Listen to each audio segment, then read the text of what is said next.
Para sa mga biyahe sa pamamagitan ng eroplano, ugaliing dumating sa paliparan ilang oras bago ang inyong flight para makaiwas sa aberya.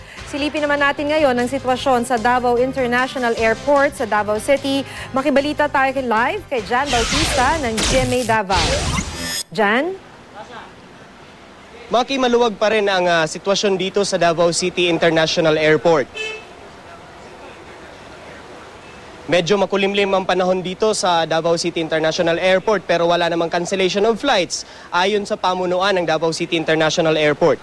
Sa kabila nito, mahigpit ang ipinapatupad na seguridad ng Davao City Police Office at pamunuan ng Airport Security.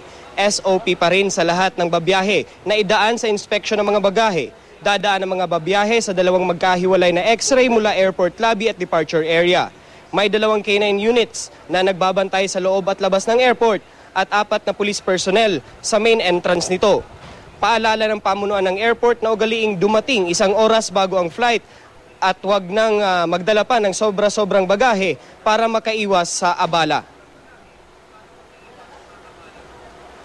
Yan na muna ang latest mula rito sa Davao City, Maki. Jan Bautista, Nagbabalita, Pilipinas.